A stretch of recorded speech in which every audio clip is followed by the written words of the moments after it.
ማን ነው መከራ ሳያገኘው በዚህ ምድር ላይ ወደ ዘላለም ቤት የሚሄደው? ማን ነው በዓይኖቹ የእንባ ዘለላ ሳያፈስ የተሸኘ? ማን ነው ረሃብ ሳይነካው ዘመኑን ያጠናቀቀ? ማን ነው የቤተሰብ ሐዘን የቤተሰብ መርዶ ሳይሰማ ወደ እግዚአብሔር የተሸኘ? ማን ነው ሁል ጊዜ ቤቱ የፋሲካ ዕለት መስሎለት የሄደ? አዎ እግዚአብሔር ወገኖቼ ብንሮጥ ሜዳ ይሆነናል፣ ብንሸሽ መደበቂያ ይሆነናል፣ ብንጠጋ መጠጊያ ይሆነናል። እግዚአብሔር ንጉሥ የተጣላው ሰው እኮ ወገኖቼ በንጉሱ ግዛት ውስጥ እኮ በእግሩ ለመረገጥ እንኳን ይፈራል፣ ይቸገራል። ጸቡ ከንጉስ ጋራ ነው። ከንጉስ ጋራ የተጣላ እኮ በቤት ውስጥ ተደብቆ ማምለጥ ይችላል እንዴ? አይችልም። ጸቡ ከንጉስ ጋራ ነው። ከአንድ ዝም ብሎ ተራ ግለሰብ ጋራ ቢሆን ኖሮ ጠቡ በመሃል ሽማግሌ ይገባል፣ በመሃል ገላጋይ ይገባል። ከንጉስ ጋራ የተጣላ ማን አስታራቂ አለ? ከንጉስ ጋራ የተጣላ ማን ገላጋይ አለው?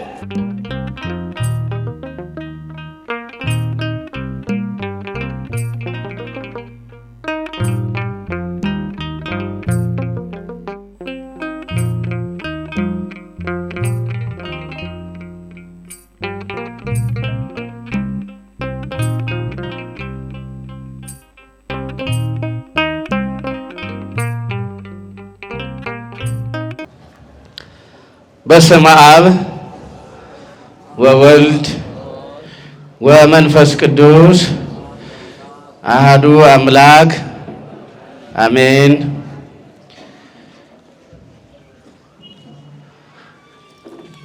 ወቆመ መልአከ እግዚአብሔር በኀቤሁ። ክቡራን ሊቃውንተ ቤተ ክርስቲያን፣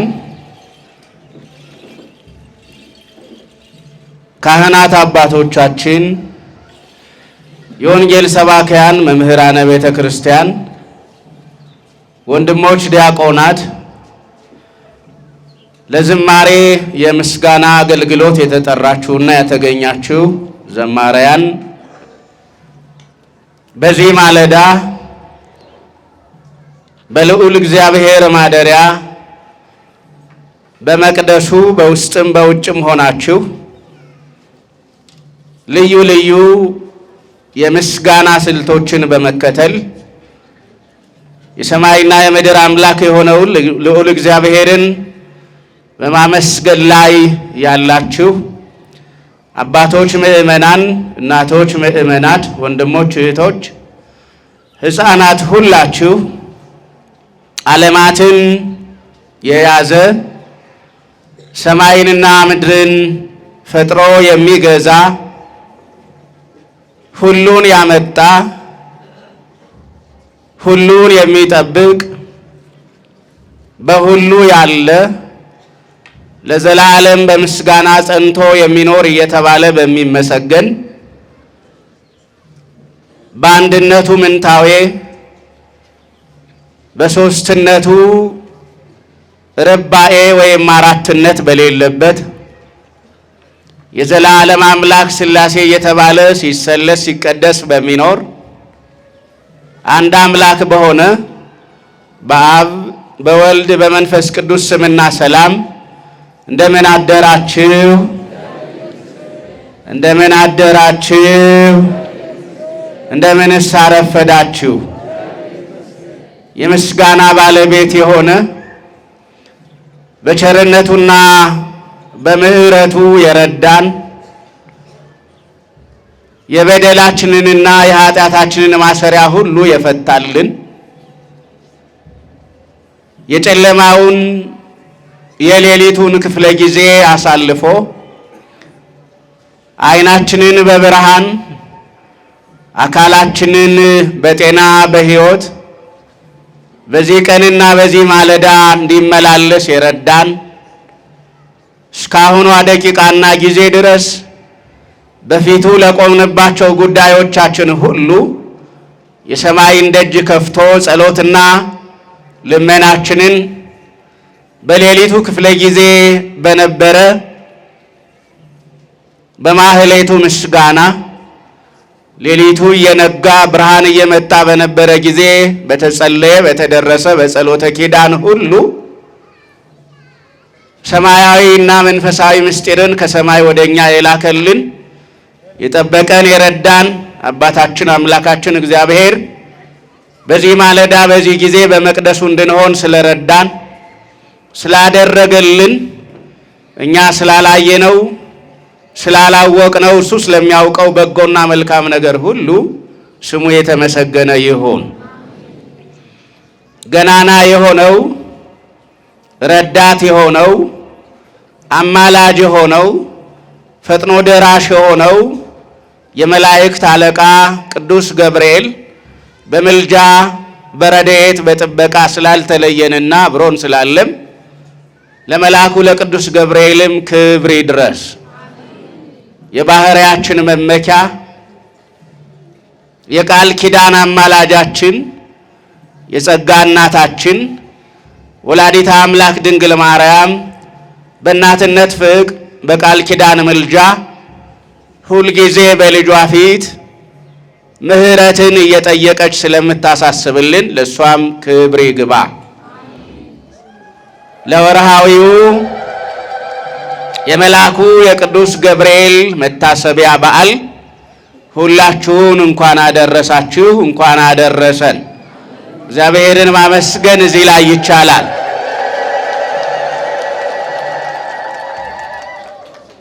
በዚህ ማለዳ እኛ ለኛ ብለን ባልያዝነውና ባልቀጠርነው በዚህ ቀን እግዚአብሔር አምላካችን በትንቢተ ዘካርያስ ምዕራፍ 3 ቁጥር 5 ላይ በተመዘገበ ኃይለ ቃል በማለዳው በዚህ ጊዜ እንድንማርና እንድንሰማ ያዘጋጀልንን የመጽሐፍ ቅዱስ ቃል መሰረት አድርገን ለተወሰኑ ደቂቃዎች ያህል ቃለ እግዚአብሔር እንሰማለን። አስቀድሜ መጽሐፍ ቅዱሱ ላይ ያለውን ሐሳብ አነብላችሁና ከዛ ርዕስም የሆነንን ኃይለ ቃል ለብቻው እንመርጥ እንለይና በዛ ርዕስ ስር ነጥቦችን አንስተን እግዚአብሔር የሚለንን ነገር እንሰማለን። እንዲህ ይላል ነቢዩ ዘካርያስ በጻፈልን ትንቢተ ዘካርያስ ተብሎ በሚታወቀው የመጽሐፍ ቅዱስ ክፍል ምዕራፍ 3 ቁጥር 1 ጀምሮ የተመዘገበው ኃይለ ቃል እርሱም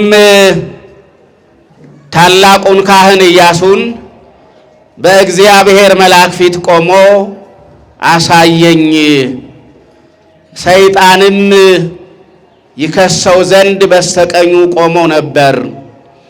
እግዚአብሔርም ሰይጣንን ሰይጣን ሆይ እግዚአብሔር ይገስጽህ፣ ኢየሩሳሌምን የመረጠ እግዚአብሔር ይገስጽህ፣ በውኑ ይህ ከእሳት የተነጠቀ ትንታግ አይደለምን አለው።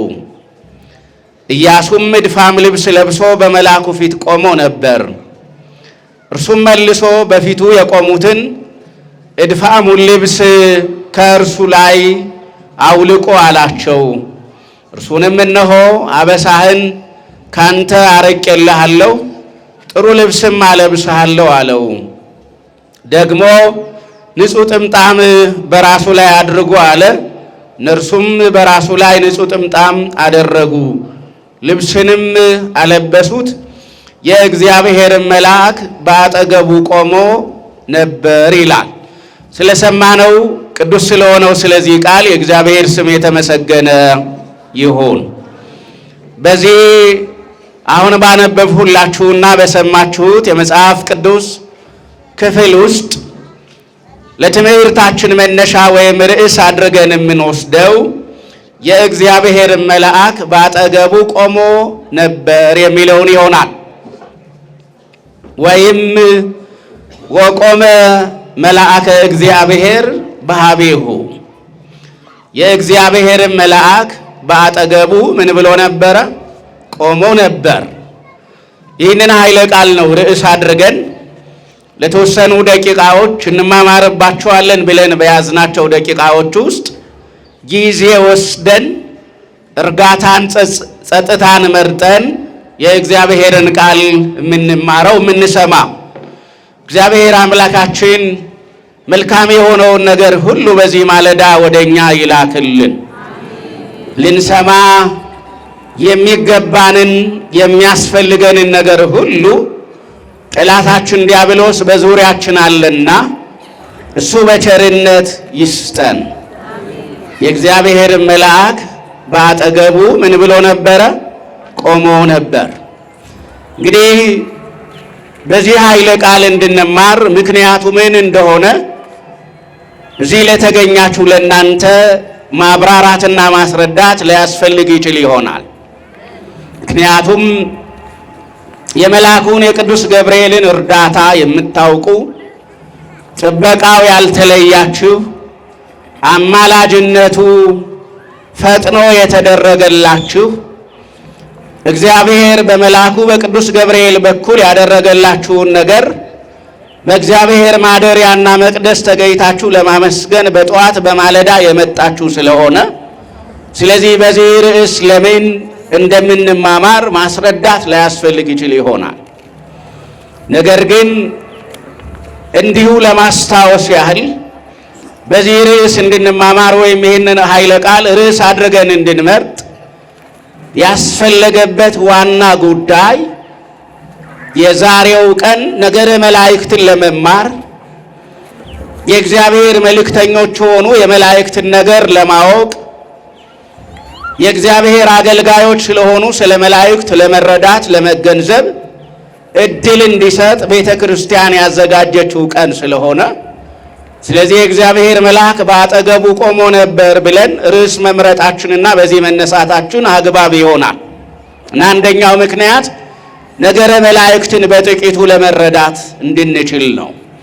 የምናውቀው የነገረ መላእክት ዕውቀት አለን። የምናውቀው የነገረ መላእክት ዕውቀት ነው ወደ ቤተ ክርስቲያን ያመጣን። የመላእክት እርዳታቸውና ጥበቃቸው ነው ወደ እግዚአብሔር ማደሪያ በማለዳ ቅዝቃዜው ጠንካራ ሳለ ሌሊቱ በደንብ ሳይነጋ ጨለማ ሳለ የመጡ የቀደሙ ምዕመናን አሉ። ያውም አደጋ የሚጥሉ አካላት በመንገድ ዳር አድፍጠው አደጋ በሚጥሉበት በጨለማው ጊዜ በመንገዴ ላይ የሚጠብቀኝ እግዚአብሔር ነው፣ መንገዴን የሚያቀና አምላኬ ነው፣ ደግሞም በመንገዴ ላይ ጠባቂ መልአክን ያስቀምጣል ብለው በእምነት ተነስተው የመጡ አሉ። ስለዚህ ነገረ መላእክትን የማያውቅ ኦርቶዶክሳዊ ክርስቲያን እዚህ መካከል አለ ብዬ አልገምትም። ግን ማስታወስ ስለሚያስፈልግ በዚህ ርዕስ እንማራለን። ሁለተኛው በዚህ ርዕስ እንድንማር የሚያስፈልገው ዛሬም በዙሪያችን ጠላት አለ። ዛሬም እኛን የሚከስ ከሳሽ አለ። ዛሬም በደላችንን እየቆጠረ በእግዚአብሔር ፊት ምሕረት አይገባውም፣ ይቅርታ ሊደረግለት አያስፈልግም፣ ጸሎቱ ሊሰማ አይገባም፣ ፈጣን መልስ ልትሰጠው አይገባም ብሎ የሚከሰን የእግዚአብሔርን ምሕረት የሚከለክልብን ጠላታችን ዲያብሎስ ዛሬም አለ።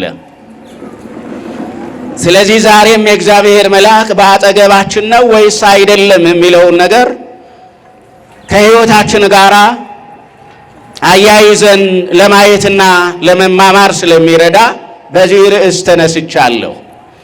እንግዲህ እኛ እንጀምራለን፣ እግዚአብሔር ይፈጽማል። እኛ እናቅዳለን፣ እቅዱን የሚያከናውን ግን ማን ነው? እግዚአብሔር ነው። የኛ ነገር በከፊል ዕውቀት ነው፣ እግዚአብሔር ሙሉውን ያውቃል። እኛ ዛሬ ቀኑ ሐሙስ እንደሆነ ነው ምን ቆጥረው። የዛሬው ቀን ምን ይዞ እንደሚመጣ ወይም ምን ይዞ እንደማይመጣ የሚያውቀው ግን ማን ብቻ ነው? እግዚአብሔር ብቻ ነው። እኛ አሁን በእግዚአብሔር ፊት መሆናችንን ብቻ ነው የምናውቀው። ቀጥሎ ስለሚሆነው ነገር ግን እግዚአብሔር ነው የሚያውቀው። እያንዳንዱን ደቂቃና ጊዜ፣ እያንዳንዱን ሰዓትና ሁኔታ፣ በልዩ ልዩ ስፍራዎችና ቦታዎች የሚደረገውን እንቅስቃሴ፣ በሰማይና በምድር ያለውን ሁኔታ ሁሉ፣ በተፈጥሮና በሰው መካከል፣ በሰውና በሰው መካከል ያለውን ነገር ሁሉ የሚያውቀው እግዚአብሔር ነው። ስለዚህ ሁሉን የሚያውቅ እግዚአብሔር ፊት ሆነን እግዚአብሔር እየረዳን፣ የእግዚአብሔር ምሕረት እየከበበን፣ የመንፈስ ቅዱስ ኃይልና ጸጋ እየጎበኘን፣ የመላእክት ጥበቃና እርዳታ አብሮን እንዳለ እያመን እግዚአብሔር የሚለንን ነገር እንሰማለን። እምነት የዋህነትን ይጠይቃል።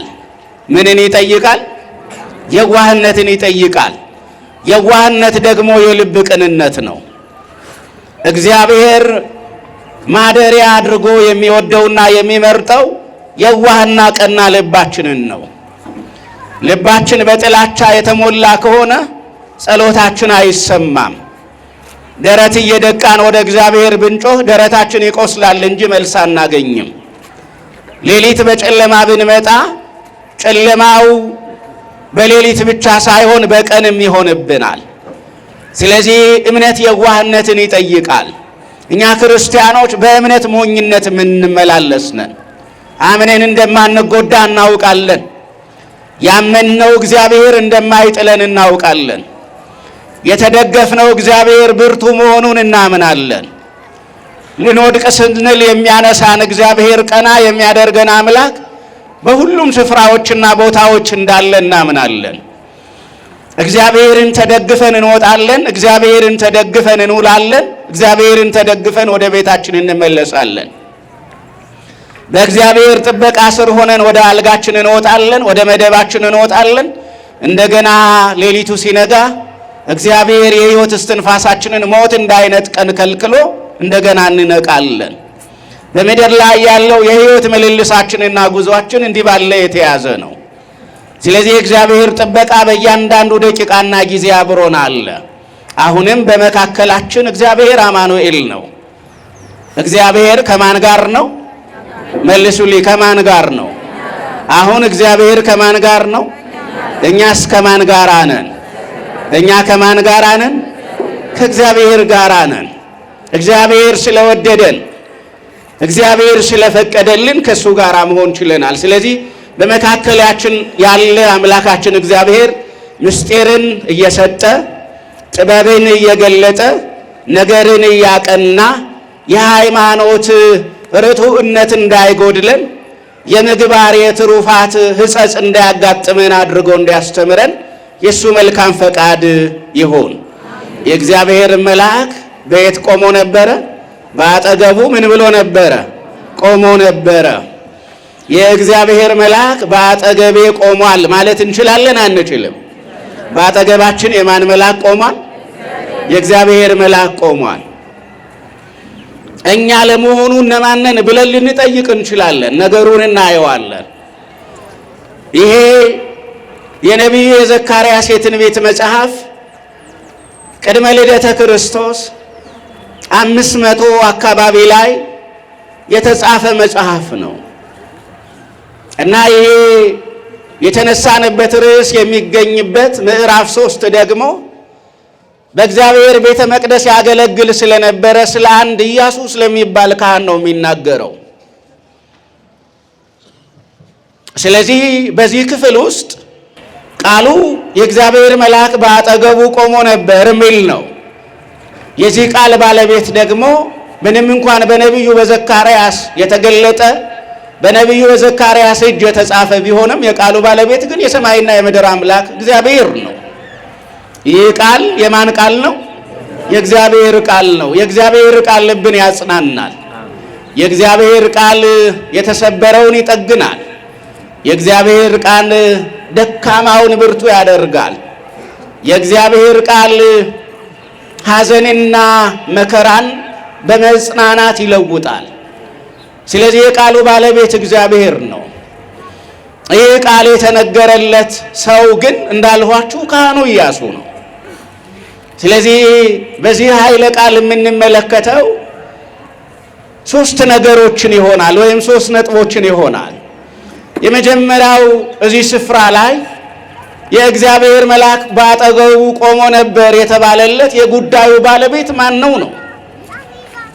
ሁለተኛ ለምንድን ነው የእግዚአብሔር መልአክ በአጠገቡ የቆመ የሚለውን ነጥብ ነው የምናነሳው።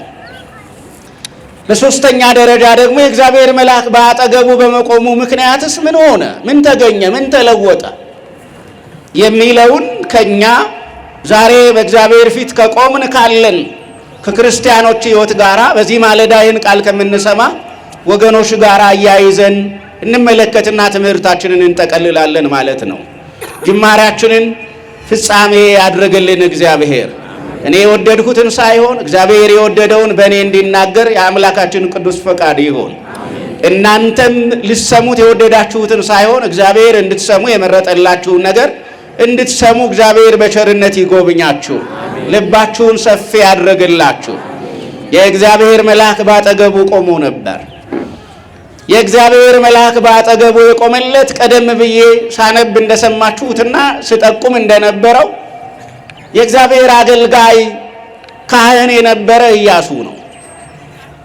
ይህ ኢያሱ የሚባለው ካህን እስራኤላውያን ወደ ባቢሎን ተማርከው 70 ዘመን አሳልፈው ከባቢሎን ሲመለሱ ከባቢሎን ከተመለሱ ምርኮኞች ጋራ የእግዚአብሔርን መቅደስና መሰዊያ ለማገልገል አብሮ የወጣ ካህን ነበረ። የኢያሱ አባት ኤልያስ ይባላል። በብሉይ ኪዳን ዘመን ታላቅ ካህን ነበረ። እግዚአብሔርን በማገልገል ታላቅ ካህን የሆነ ነበረ። ስለዚህ ኢያሱ በእግዚአብሔር መሰዊያ አጠገብ ያገለግል ነበረ እና የእግዚአብሔር መልአክ በአጠገቡ ቆመለት የተባለው ይሄ ኢያሱ ነው። ኢያሱ የእግዚአብሔርን መሰዊያ በሚያገለግልበት ዘመን ዘሩባቤል የሚባለው የእስራኤላውያን መስፍን ደግሞ በሰሎሞን እጅ ተሰርቶ በኋላ በእስራኤላውያን ኃጢአትና በደል ምክንያት በእሳት የተበላውንና የፈረሰውን ቤተ መቅደስ ይሰራ ይገነባ ነበረ። ሐጌና ዘካርያስ የሚባሉት ሁለቱ ነቢያት ደግሞ እግዚአብሔር የጀመርከውን ትጨርሳለህ ይልሃል እያሉ የእግዚአብሔርን ቤት ለመስራት የተነሳውን ዘሩባቤልን ያበረቱ ነበረ። ነገር ግን በትንቢተ ዘካርያስ ምዕራፍ 3 ላይ ግን ዘካርያስ የሚነግረን በመሰዊያው አጠገብ ቆሞ ስለሚያገለግለው ካህን ነው። ይህ ካህን ስሙ ኢያሱ ነው ብያችኋለሁ። ኢያሱ ማለት እግዚአብሔር ያድናል ማለት ነው። ማን ያድናል ማለት ነው? እግዚአብሔር ያድናል ወይም እግዚአብሔር መድኃኒት ነው የሚል ትርጉም ነው ያለው። ኢያሱ የተሸከመው የማንን ስም ነው? የእግዚአብሔርን ስም የተሸከመ ነው። በማን መሰዊያ አጠገብ ነው የሚያገለግለው? በእግዚአብሔር መሰዊያ አጠገብ ነው የሚያገለግለው። በእግዚአብሔር መለኮታዊ መሰዊያ አጠገብ ይቆማል። ቅዱሱ እግዚአብሔር ቅዱስ ተብሎ በሚመሰገንበት መሰዊያ አጠገብ ቆሞ እግዚአብሔርን ያገለግላል እና እግዚአብሔርን እያገለገለ በነበረበት በዛ የአገልግሎት ዘመኑ ካህኑ ተከሰሰ። ካህኑን ከሰሰ። እግዚአብሔርን የሚያገለግለውን ካህን ከሶ በእግዚአብሔር ፊት ጠላት ዲያብሎስ ወይም ሰይጣን ቆመ። እዚህ ቦታ ላይ ኢያሱ በሰይጣን ተከሶ ነው የሚነግረን መጽሐፉ። የተወደዳችሁ ክርስቲያኖች በመሰዊያው አጠገብ ቆመን እንኳን ጠላታችን ዲያብሎስ ዕለት ዕለት ይከሰናል። ምሕረት አይገባውም ይለናል። እድፋም ልብስ የለበሰ ነው ይለናል።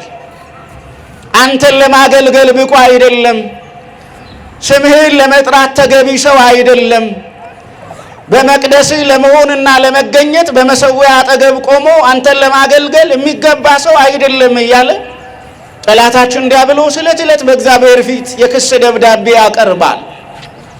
እግዚአብሔር ቸር ባይሆን ኖሮ፣ የእግዚአብሔር ቸርነት እኛን እንደ መጋረጃ ባይጠብቀን ኖሮ፣ የእግዚአብሔር ምሕረትና ቸርነት ዙሪያችንን ባይከበን ኖሮ፣ ምሕረቱ በእኛ ላይ ባይበዛ ኖሮ፣ የእግዚአብሔር ምሕረት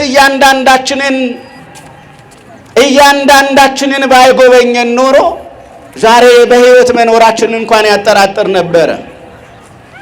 ውለን እንዳንገባ የሚፈልግ ጠላት አለን። ተኝተን እንዳንነሳ አልጋችንን የሬሳ የበድን ምኝታ ስፍራ ማድረግ የሚፈልግ ጠላት አለን። የሕይወት እስትንፋሳችንን ሊነጥቅ አፍንጫችን ስር ቆሞ ሁልጊዜ የሚጠብቀንና የሚከሰን ጠላት አለን። በሲኦል ጨለማ ከስልጣኑ ከመንግስቱ ግርጌ አድርጎ ለዘላለም የጨለማ ባሪያዎችና አገልጋዮች ሊያደርገን ዕለት ዕለት የሚከሰን ጠላት ዲያብሎስ አለ። ስለዚህ እዚህ ቦታ ላይ ካህኑን ኢያሱን ሰይጣን ከሰሰው። በቀኙ ቆሞ ይከሰው ጀመር ነው የሚለው።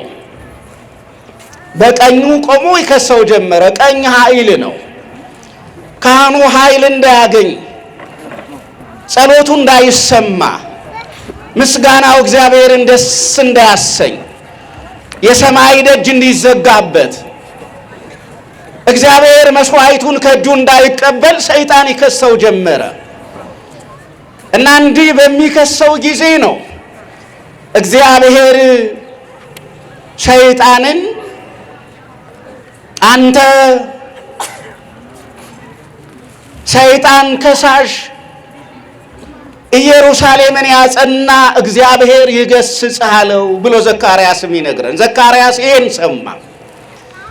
ስለዚህ የእግዚአብሔር መልስ ምን ነበረ? እዚህ ቦታ ላይ ካል የተከሰሰውን ኢያሱን ነፃ የሚያወጣ ነበረ።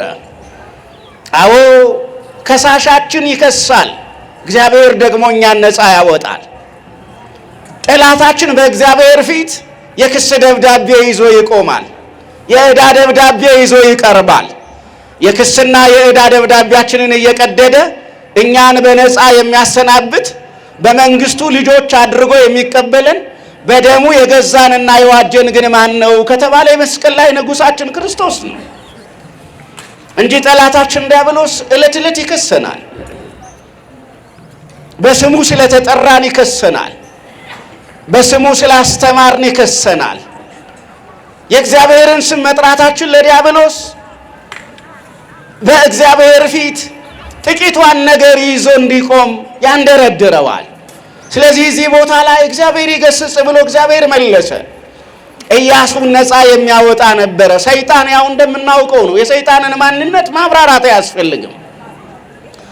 ምክንያቱም ሰይጣን በተለይ በዮሐንስ ራእይ ምዕራፍ 12 ቁጥር 11 ላይ ስታነቡ የወንድሞች ከሳሽ ነው የሚለው መጽሐፍ። የነማን ከሳሽ? የወንድሞች ከሳሽ ነው የሚለው። የወንድሞች ከሳሽ ነው። የቅዱሳን ከሳሻቸው እሱ ነው። የንጹሃን ከሳሻቸው እሱ ነው። የአማኞች ከሳሽ እሱ ነው።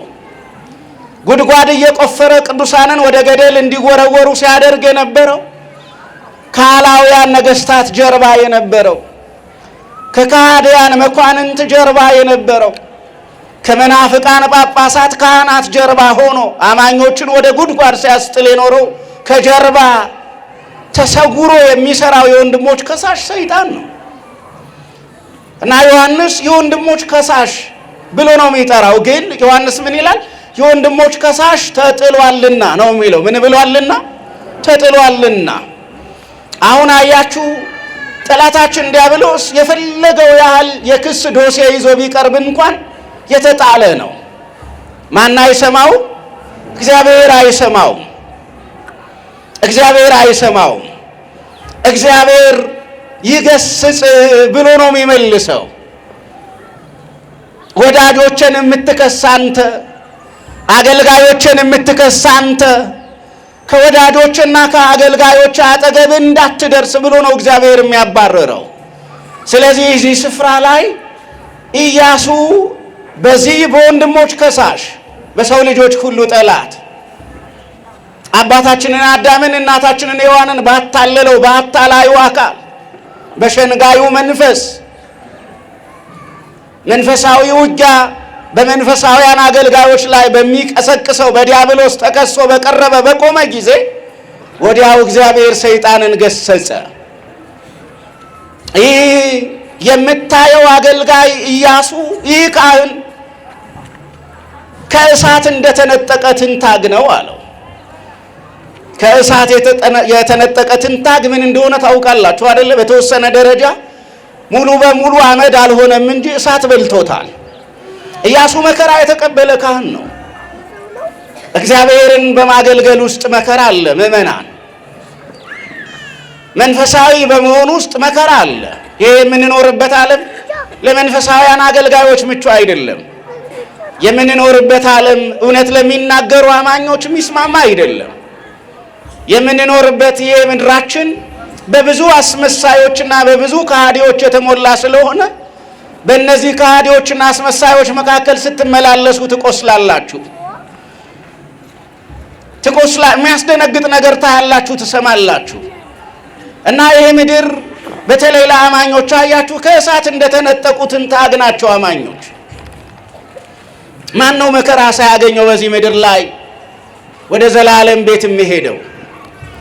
ማን ነው በዓይኖቹ የእንባ ዘለላ ሳያፈስ የተሸኘ? ማን ነው ረሃብ ሳይነካው ዘመኑን ያጠናቀቀ? ማን ነው የቤተሰብ ሐዘን የቤተሰብ መርዶ ሳይሰማ ወደ እግዚአብሔር የተሸኘ? ማን ነው ሁልጊዜ ቤቱ የፋሲካ ዕለት መስሎለት የሄደ? ይህ የምንኖርበት ዓለም ወገኖች የሞላው ይጎድላል። ያገኘነው ነገር ከእጃችን ላይ ይበተናል። የኛ የነበረው ነገር በጠላቶቻችን በማይወዱን ሰዎች እጅ ላይ ይወድቃል። የሰራነው ያቆምነው ቤት ከእጃችን ይወሰዳል።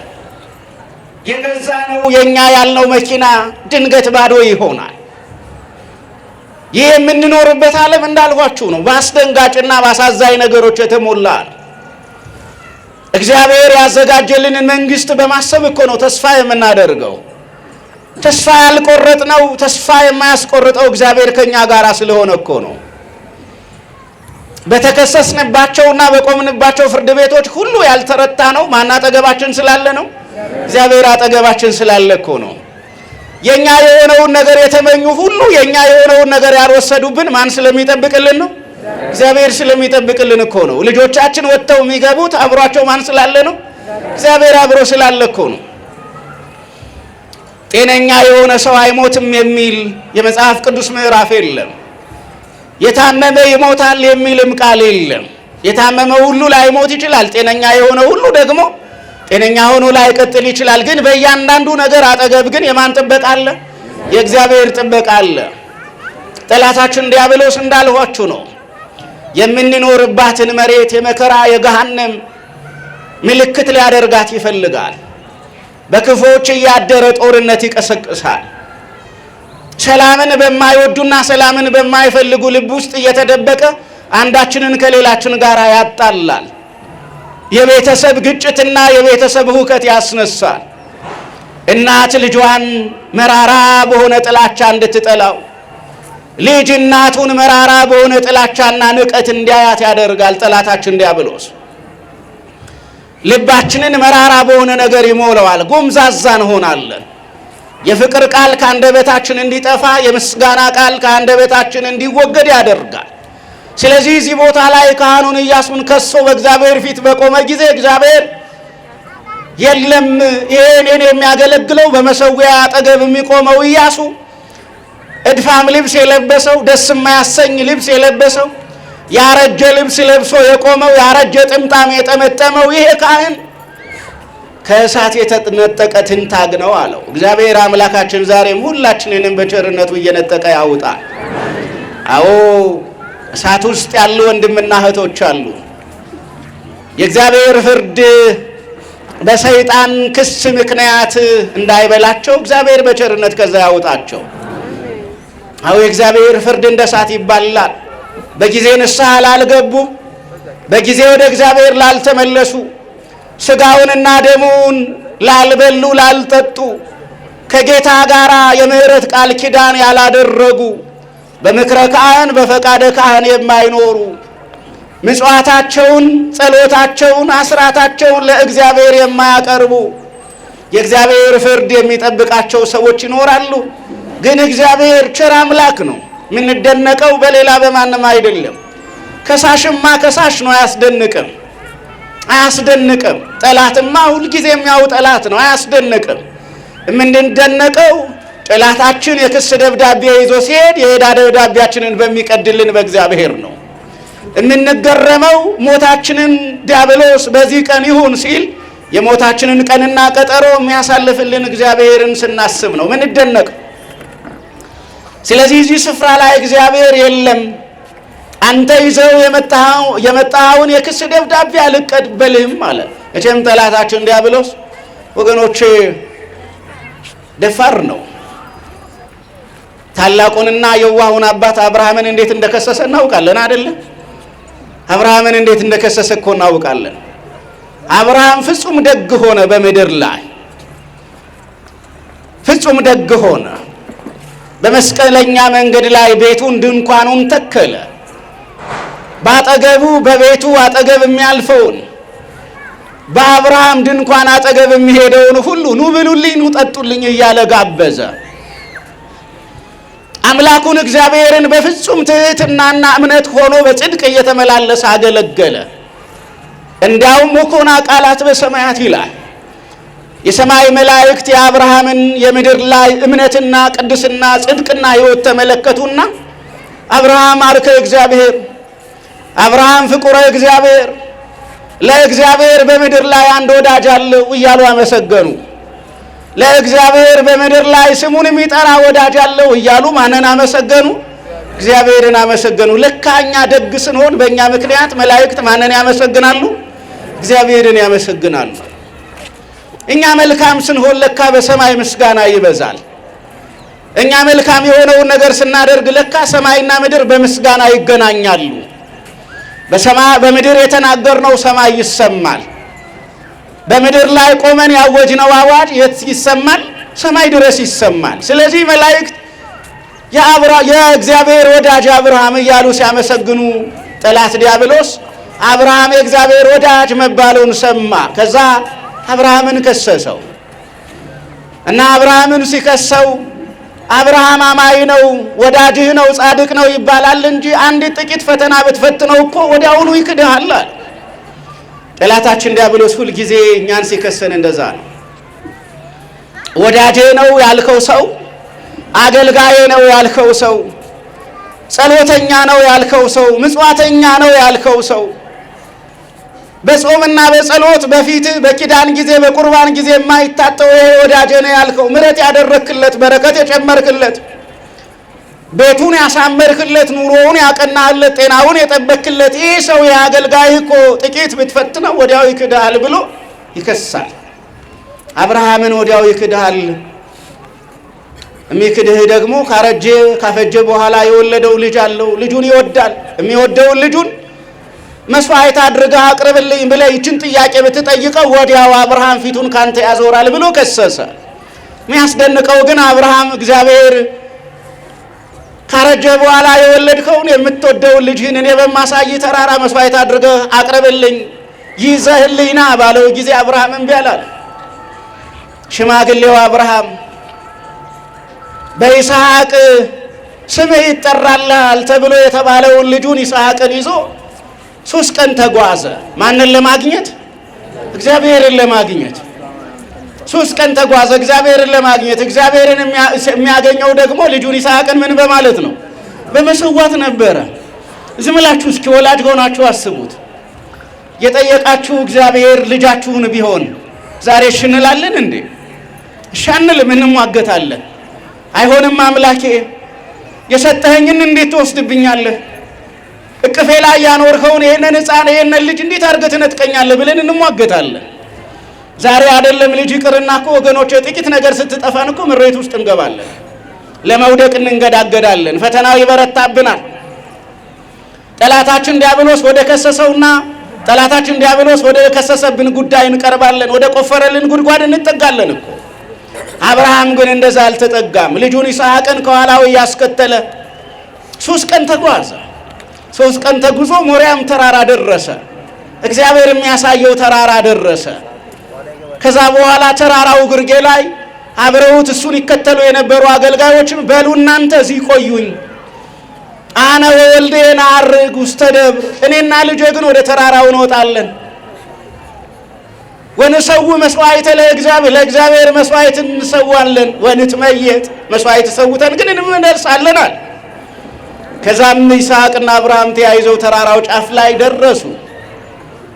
አብርሃም ልጁን ይስሐቅን ለእግዚአብሔር መስዋዕት አድርጎ ሊያቀርብ እንዴት እንዳጋደመው ታውቃላችሁ። ገና አድጎ ያልጨረሰውን ልጁን እናቱ ሳራ ወዴት እንደሄደ ሳታውቅ ይዞት የሄደውን ልጁን ከእናቱ ከሳራ ደብቆ እግዚአብሔርን ለመታዘዝ ይዞት የሄደውን ልጁን እጆቹንና እግሮቹን አስሮ በሆዱ አስተኝቶ በልጁ በይስሐቅ ላይ ቢላዋ ሊያኖር ሲል ድምፅ መጣ። ምን መጣ? ድምፅ መጣ። የማን ድምፅ መጣ? የማን ድምፅ መጣ?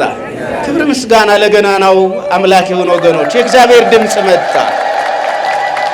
አዎ ስንት ጊዜ ልንሳሳት ስንል የእግዚአብሔር ድምፅ እጃችንን ይዞ ከለከለን። ስንት ጊዜ ልንወድቅ ስንል የእግዚአብሔር ድምፅ ከኋላ አቆመን። ስንት ጊዜ ወገኖቼ ልንቆርጥ ስንል ትዳራችንን በፍርድ ቤት ልንበትን ልንቆርጥ ስንል ስንት ጊዜ እግዚአብሔር ጣልቃ ገባ። ስንት ጊዜ ቤታችንን ለሁለት ልንከፍል ስንል እግዚአብሔር አንድ ምሰሶ አድርጎ አቆመልን። ብዙ ጊዜ እግዚአብሔር ልንለያይ ስንል ከወዳጃችን ከክፉ ቀን አጋዣችን ረዳታችን ልንለያይ ስንል እንደገና እግዚአብሔር ምላሳችን ላይ የፍቅር ቃል አስቀምጦ ስንት ጊዜ ጠገነ። ስለዚህ ድምፅ መጣ። ድምፁ ምን የሚል ነው ከተባለ አብርሃም አብርሃም የሚል ነው። እግዚአብሔር በስማችን ያውቀናል። ማን በስማችን ያውቀናል? ማን በስማችን ያውቀናል? እግዚአብሔር በስማችን ያውቀናል። ያውቀናል እግዚአብሔር በስማችን። ልጆቹ ነና አይደል እንዴ? አባት የልጆቹ ስም ሊጠፋው ይችላል እንዴ? አይችልም። የልጆቹ ስም እንዲያውም ለልጆቹ የቁልምጫ ስም ያወጣል። ያወጣል። የቁልምጫ ስም ያወጣል። የቁልምጫ ስም ያወጣል። እኛ የእግዚአብሔር ልጆቹ ነን። ለኛ ነው ደሙን ያፈሰሰ። ለኛ ነው በቀራንዮ ያን ሁሉ መከራ የተቀበለ። ለኛ ነው ያን ሁሉ መንገላታት፣ ያን ሁሉ ግርፋት፣ ያን ሁሉ ቁስል በጀርባው ላይ ያየን። ለኛ ነው ወደ መቃብር የወረደ። ለኛ ነው ከኋላና ከፊት እየተጎተተ እየወደቀ እየተነሳ ወደ ቀራንዮ ያቀና። ለኛ ነው፣ ለሌላ አይደለም፣ ለልጆቹ ነው። ስለዚህ አብርሃም አብርሃም አለው ኢታውረድ እዴከ ላይ ለወልድከ እጅህን በልጅህ ላይ እንዳታወርድ እንዳታኖር አለው። አብርሃም ዘወር ሲል ከኋላ የእግዚአብሔርን በግ አየ። የማንን በግ አየ? ዘወር ሲል የማንን በግ ነው ያየው? የእግዚአብሔርን በግ። መሰዊያው ላይ ይስሐቅን ፈቶ የሚያስተኛው ይስሐቅን ለቆ የሚሰዋው የእግዚአብሔርን በግ ከኋላ አየ። አዎ እግዚአብሔር ብዙ ጊዜ እንደዛ ነው ወገኖች። ድንገት ድምፅ እንሰማና ዘወር ስንል የእግዚአብሔርን በረከት እናገኛለን። እግዚአብሔር ሳንጠብቅ በብዙ በረከት ባርኮናልና ክብር ምስጋና ለገናና ስሙ ይሁን። ታመን ድነናልና እግዚአብሔር ይመስገን። መቃብራችን ከተቆፈረ በኋላ ምስጋና ይዘን መቅደሱ ገብተናልና እግዚአብሔር ይመስገን። እግዚአብሔር ይመስገን። አዎ ሆስፒታል ከገባን በኋላ የሚያድር የሚውል አይመስለኝም።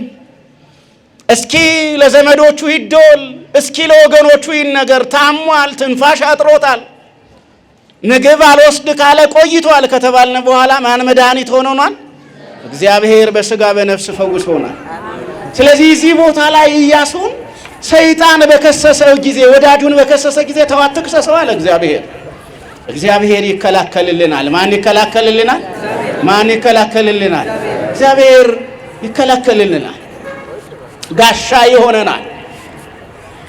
ነቢየ እግዚአብሔር ቅዱስ ዳዊት አፈቅረከ እግዚኦ በኃይሌ አቤቱ በፍጹም ኃይሌ አንተን እወዳለሁ ካለ በኋላ በመዝሙሩ ምን ይላል መሰላችሁ?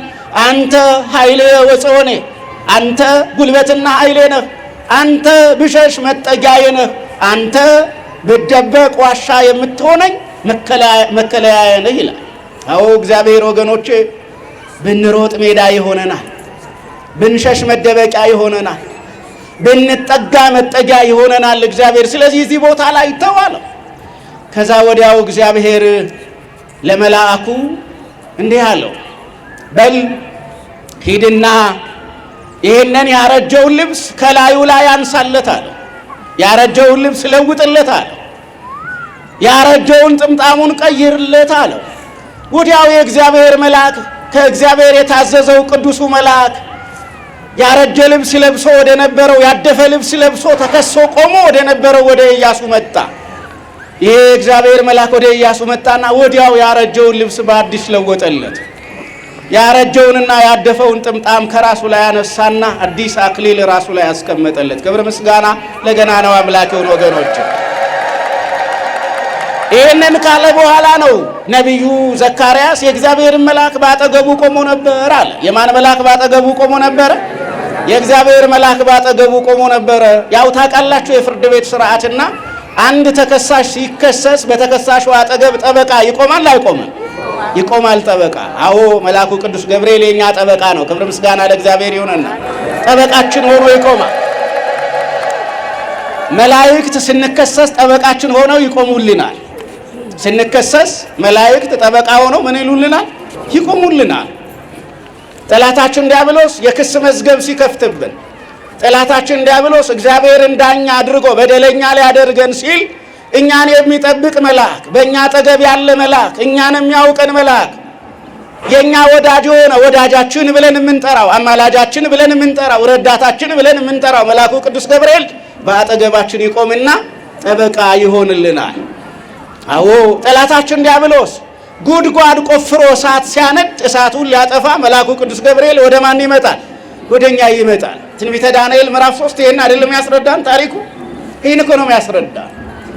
ይሄን ነው ያስረዳን። በእምነት አንተ ላቆምከው ለዚህ ምስል አንሰግድም ያሉ ወጣቶች ወደ ጉድጓድ በተጣሉ ጊዜ እሳቱ ነዶ በጉድጓድ ውስጥ በተጨመሩ ጊዜ እሳቱ የማያቃጥል በጉድጓዱ ውስጥ ያለው ጭስ የማያፍን የማይገድል እንዲሆን ያደረገው ከእግዚአብሔር ተልኮ የመጣው መልአኩ ቅዱስ ገብርኤል። ስለዚህ በተቆፈረ ጉድጓዳችን አጠገብ ተወርውረን ስንጣል ከታች ሆኖ የሚቀበለን መልአክ አለ። ደስ ይበላችሁ ወገኖች፣ ስንወረወር የሚቀበለን መልአክ አለ። ስለዚህ የተቆፈረ ጉድጓድ ውስጥ ስንጣል እኮ ነው የምላችሁ። ስንጣል ንጉሥ ይቆጣል። ዝም ብሎ ተራ ጠላት እኮ አይደለም። ንጉሥ ጠላታችን ሲሆን ንጉሥ ይቆጣል።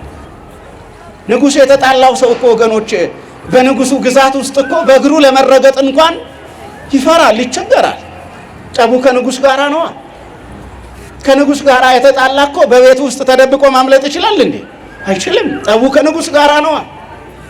ከአንድ ዝም ብሎ ተራ ግለሰብ ጋራ ቢሆን ኖሮ ጠቡ በመሃል ሽማግሌ ይገባል፣ በመሃል ገላጋይ ይገባል። ከንጉሥ ጋራ የተጣላ ማን አስታራቂ አለ? ከንጉሥ ጋራ የተጣላ ማን ገላጋይ አለው? ከንጉሥ ጋራ የተጣላን የሚያስታርቀውና የሚገላግለው ማን ብቻ ነው? እግዚአብሔር ብቻ ነው። ክብር ምስጋና ለስሙ ይሁንና ከንጉሥ ጋር የተጣላው እግዚአብሔር ሽማግሌ ይሆናል። ከንጉሡ እጅ ያድነዋል። ንጉሡ ከቆፈረው ጉድጓድ ያድነዋል። ከነደደው እሳት ያድነዋል።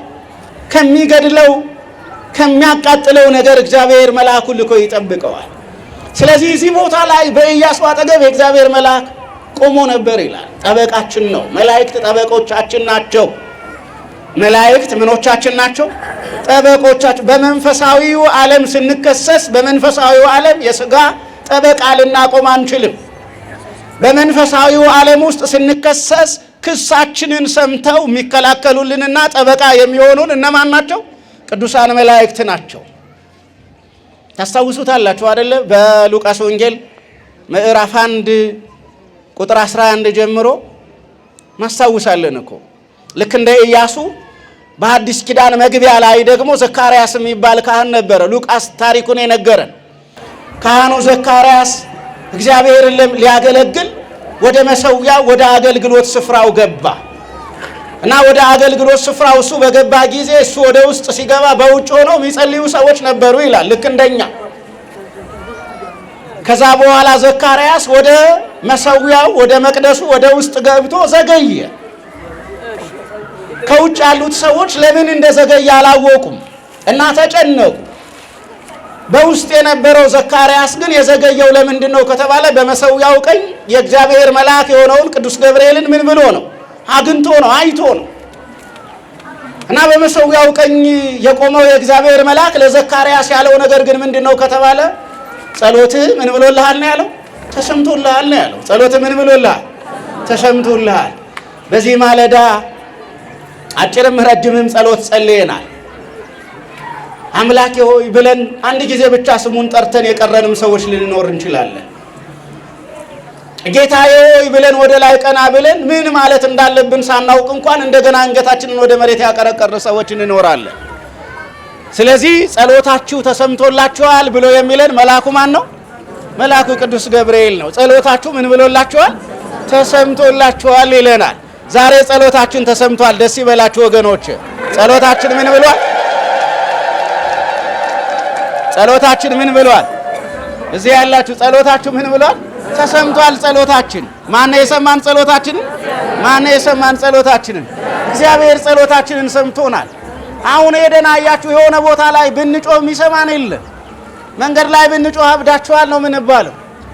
የመንግስት መስሪያ ቤት ሄደን የሆነ ነገር ብንላያችሁ ምናልባት እንደ ንግግራችን ሁኔታ ይወሰናል። ንግግራችን ጠንከር ካለ ማረፊያ ቤት ልንሄድ እንችላለን። ንግግራችን ቀለል ካለ ደግሞ በጥበቃ ከበር ልንባረር እንችላለን። እግዚአብሔር ቤት መተን ግን እየተንፈራፈርን ብንጮህ ጸሎታችንን ማን ይሰማናል? ማን ይሰማናል? እግዚአብሔር ይሰማናል። ክብር ምስጋና ለገናና ስሙ ይሁንና ወገኖች። ስለዚህ የእግዚአብሔር መልአክ በአጠገባችን ቆሞ በመሰዊያው ቀኝ ቆሞ በመቅደሱ ቆሞ በማገልገያው ስፍራ ቆሞ ጸሎታችሁ ምን ብሏል ብሎ ይመልስልናል። ተሰምቷል የሚል መልስ ይዞ ይመጣል። የምስራች ይዞ ይመጣል። ዛሬ ምስራች ከእግዚአብሔር መልአክ ከቅዱስ ገብርኤል ሰምተን ወደ ቤት እንድንመለስ እግዚአብሔር በምሕረቱ ይርዳል። አዎ መቼም ተጨንቃችሁ ይዛችሁ የመጣችሁት ነገር ይኖራል። ቅድም እንዳልኩት የሚያስጨንቅ ዓለም ውስጥ ነው የምንኖረው። የሚያስጨንቅ ዓለም ውስጥ ነው የምንኖረው እያንዳንዳችን። እኔ ጭንቀት የለብኝም ብሎ ቢል ሰው ይዋሻል። አያችሁ፣ እኔ ጭንቀት የለብኝ እኔ የሚያስጨንቅ ነገር የለኝም ቢል ሰው ይዋሻል። ነገር ግን አያችሁ የሚያስጨንቀው ነገር ለእብደት አልዳረገንም። ማን ስለሚጠብቀን? እግዚአብሔር። ለሕማም አላጋለጠንም። ማን ስለሚጠብቀን? እግዚአብሔር። የጎደለው ነገር ለስቃይ አላጋለጠንም። የጎደለውን ነገር እግዚአብሔር ይሞላል ብለን ተስፋ ስለምናደርግ፣ ስለዚህ አያችሁ የሚያስጨንቅ ነገር ዛሬ እዚህ ማለዳ ብዙ ሰው ይዞ መጥቷል። ያው ቅድም ሰምታችኋል አይደለም? አንዳንድ እናቶች፣ አንዳንድ እህቶች፣ አንዳንድ ወንድሞች እዚህ መጥተው እኮ ምስክርነታችንን ስሙ እያሉ ነበረ። ለትምህርት ብለን ነው እንጂ ምስክርነት እዚህ በጣም ብዙ አለ እኮ መልአኩ ቅዱስ ገብርኤል ያደረገላቸው። እና ቅድም ሲያወሩ የነበሩት ልጄ በጽኑ ታመመ እና የጽኑ የሕክምና መስጫ ክፍል ውስጥ ገባ፣ ይሞታል እንጂ ይድናል ተብሎ አልተጠበቀም ነበረ። እኔ ወደ እግዚአብሔር ቤት መጣሁ፣ በመልአኩ በቅዱስ ገብርኤል ፊት ቆምኩ። ከዛም ልጄን እባክህን በሕይወት እንዲኖር እርዳኝ፣ ምሕረት አድርግለት፣ ይቅርታ አድርግለት፣ ፈውሰው አልኩኝ። ከዛ በኋላ ልጄ ምን አለ? ልጄ ተፈወሰ እያሉ እየነገሩ ነበር እኮ። ጽኑ የሕክምና ክፍል ከገባን በኋላ በሐኪሙ እጅ የሚፈውሰንና የሚያድነን ጸሎታችንን የሚሰማን እሱ ማን ነው? እግዚአብሔር ነው። እግዚአብሔር ነው ወገኖች። እያንዳንዱን ነገር እግዚአብሔር ያከናውናል። በሰው እጅ እግዚአብሔር ይረዳናል። በጤነኞች እጅ እግዚአብሔር በታመሙ ሰዎች እግዚአብሔር መልእክት ይሰጠናል። ስለዚህ እዚህ ዛሬ በዚህ ማለዳ ላይ ያለን አብዛኞቻችን ጸሎት በእግዚአብሔር ፊት ስናደርስ ነበረ እና ጸሎታችሁ ተሰምቷል የሚል የምስራች ሰምተን እንድንወጣ እግዚአብሔር በምሕረት ያግዘን። እኔ የተወደዳችሁ ክርስቲያኖች፣ እኛ ኦርቶዶክሳውያንን ቅድም ብያችኋለሁ፣ በሰማይ ባለው አምላክ አምነን ነው የምንኖረው። ምድርን ብዙ አናምናትም። ምክንያቱም የሚታመን ነገር የላትም። ቋሚ ነገር የላትም። የዛሬ ወዳጃችንን የነገ ጠላት አድርጋ ታስነሳብናለች። የዛሬ ማደሪያ የሰጠንን ሰው ማደሪያ የሚነጥቅ አድርጋ ታስነሳብናለች። ብዙ ምናምናት አይደለችም። በምድር ላይ የምንኖረው የሰማዩን አምላክ አምነን ነው። ስለዚህ ጸሎት በእግዚአብሔር ፊት ስናደርስ ነበረ። ምናልባት ጸሎታችን አያችሁ፣ ጸሎታችን ልክ ኢያሱ ለብሶት እንደነበረ ባረጀ ልብስ የቀረበ ሊሆን ይችላል። ባረጀ ልብስ የቀረበ ሊሆን ይችላል። ግን ያረጀውንና ያደፈውን ማን አዲስ ማድረግ ይችላል? እግዚአብሔር አዲስ ማድረግ ይችላል። በስድብ የተሞላ ምላሳችን ጸሎት ሲጸልይ አርፍዶ ይሆናል። አንደበታችን የምስጋና አንደበት ላይሆን ይችላል። ያንን ወደ ምስጋና አንደበት እግዚአብሔር ይቀይርልን። ጸሎታችን ተሰምቶ ወደ ቤት እንድንመለስ እግዚአብሔር በምሕረቱ ይርዳል። ጭንቀታችንን፣ ጩኸታችንን በአጠገባችን ቆሞ የሚሰማ መልአኩ ቅዱስ ገብርኤል ጽኑ አማላጅም ይሆናል። አዎ ጽኑ አማላጃችን ነው። ጽኑ አማላጃችን ነው አይደለም እንዴ? ፈጥኖ ምን የሚልልን ነው? ፈጥኖ የሚደርስልን ነው። በምድረ በዳ በስደት ስፍራ ሆነው ስሙን የሚጠሩ እኮ አሉ። ቤተ ክርስቲያን በሌለበት ሜዳ ላይ ሆነው ስሙን ጠርተው የሚደርስላቸው መልአክ።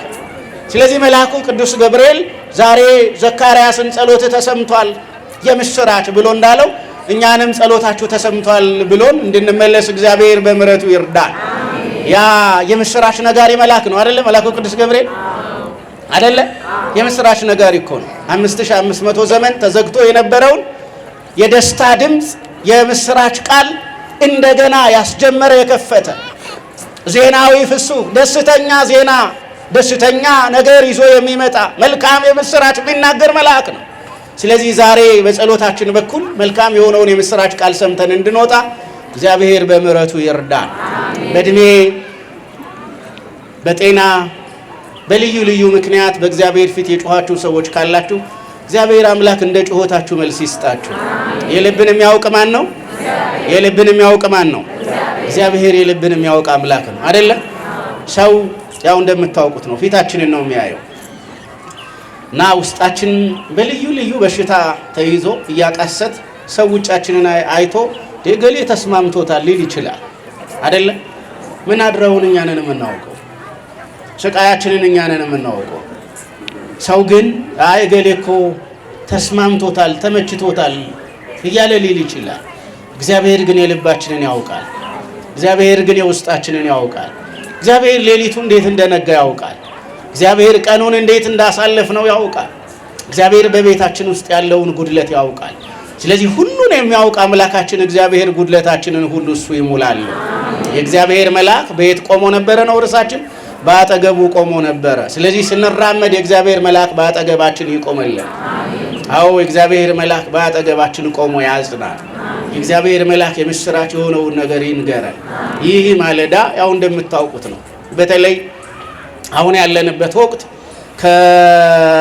ከወርሃ ሐጋይ ወደ ወርሃ ክረምት ምን ሊል ነው ከተባለ ሊቀየር ነው አይደለ?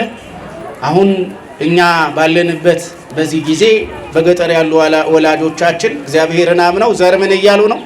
ዘር እየበተኑ ነው። ስለዚህ የተዘራውን የተበተነውን ነገር እግዚአብሔር ቡቃያ ፍሬ ጎተራ ድረስ የሚሄድበትን ነገር በሙሉ እሱ በምሕረቱና በቸርነቱ ይጎብ። አዎ ምድራችን የበረከት ምድር ናት። እግዚአብሔር እንደ ኃጢአታችን አላደረገብንም፣ እንደ በደላችን እግዚአብሔር አልከፈለንም። በምድር ላይ እንደሆነው እግዚአብሔር አላደረገም። እኛ ያፈሰስነውን በምድር ላይ የሆነውን ነገር እግዚአብሔር ቢያይ ኖሮ ሰማይ ይዘጋብን ነበረ። ቸርነቱ እንዳልተቋረጠ የምናውቀው ሰማይ ይኸው ተከፈተ። ዝናም ለዘር ጠል ለምድር ሆነ። ሰማይንና ምድርን እግዚአብሔር አስታረቀ። እግዚአብሔር ይኸው ወቅቱን ጠብቆ መጋቢነቱን ሳያቋርጥ ጎበኘን። እንደኛ ኃጢአት ቢሆን ኖሮ ወገኖች በምድር ላይ እንደሚደረገው ዓይናችን እንዳየው ጆሮአችን እንደሰማ ቢሆን ኖሮ ሰማይ ይታረቀን ነበረ። ግን እግዚአብሔር አያችሁ፣ እግዚአብሔር በእኛ አይጨክንም። ከና ኃጢአታችን እንኳን ማን ይመግበናል? እግዚአብሔር ይመግበናል። በደላችንን ይታገሳል እግዚአብሔር። እኛ ነን መታገስ ያቃተን። እኛ እኮ ነን ችኩሎች፣ እኛ እኮ ነን ክፉዎች፣ እኛ እኮ ነን ወገኖች በአጠገባችን ላለ ለወንድማችን ጥርሳችንን ነቅሰን ጨክነን አያችሁ ገመድ የምናዘጋጅ፣ ሰይፍ የምናዘጋጅ፣ ጦር የምናዘጋጅ ወንድማችንን በመግደል ደስ የምንሰኝ እኛ እኮ ነን። እግዚአብሔር ቸር ነው። ለቃየል የራራ እግዚአብሔር አይገርምም? ያንን የዋሁን አቤልን የገደለውን ቃየልን እኮ ያገኘው ሁሉ እንዳይገድለው ምልክት አደረገለት አይደለም ይለው። የእግዚአብሔር ቸርነት እኮ ይገርማል። ይገርማል እኮ ለቃየል እንኳን እግዚአብሔር ቸር ሆነ፣ ራራ። ስለዚህ በዚህ ዘመን ላሉ ለብዙዎቹ እግዚአብሔር ቸር ስለሆነ ሰማይንና ምድርን አስታርቆልናል። ገበሬ በእምነት ዘር በትኗል፣ ዘር እየበተነ ነው። ስለዚህ ወርሃ ክረምት እየመጣ ነው። ይሄ ወርሃ ክረምት የበረከት እንዲሆንልን መልአኩ ቅዱስ ገብርኤል በመልጃ የበረከት አድርጎ የሚጠብቅልን እንዲሆን የእሱ መልካም ፈቃድ ይሆን። እንግዲህ የዛሬ ወር ደግሞ ያው እንደምታውቁት ታላቅ የመልአኩ ቅዱስ ገብርኤል በዓል አይደለም የሚጠበቀው።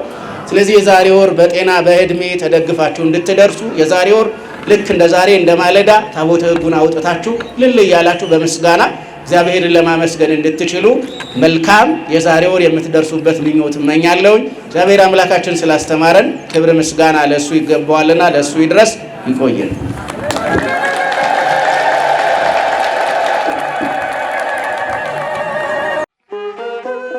ንቁ ኦርቶዶክስ ተዋህዶ የጸሎትና የንስሐ መርከብ ማህበር በእግዚአብሔር ፈቃድ በወንድማችን የኔነ ተስፋዬ አስተባባሪነት ከተመሰረተ ጊዜ ጀምሮ ከሚሰጣቸው ዘርፈ ብዙ መንፈሳዊ አገልግሎቶች መካከል የሐዋርያዊ አገልግሎትና ያሬዳዊ ዝማሬዎች አንዱ ነው። በዚህ ክፍል የኦርቶዶክሳዊ ተዋህዶ ቤተክርስቲያንን ዶግማና ቀኖና የጠበቁ ኦርቶዶክሳዊ ለዛ ያላቸው ለነፍስ እረፍትን የሚሰጡ ወቅታዊና ዘመኑን የዋጁ ስብከቶችና ያሬዳዊ ዝማሬዎችን በመላው ዓለም ለሚገኙ ተመልካቾቹ በንቁ ሚዲያና በኢትዮ ማህበር የዩቲዩብ ቻናል እያቀረበ ይገኛል። አገልግሎቱ በመላው ዓለም ለሚገኙ አማኞች ተደራሽ እንዲሆን በየዕለቱ የሚለቀቁ ስብከቶችንና መዝሙሮችን ላይክና ሼር ያድርጉ። እንዲሁም የዩቲዩብ ቻናላችንን ሰብስክራይብ በማድረግ የዚህ ታላቅ አገልግሎት ባላሻራ ይሁኑ። ንቁ ሚዲያ ርቱ የቤተ ክርስቲያን ልሳን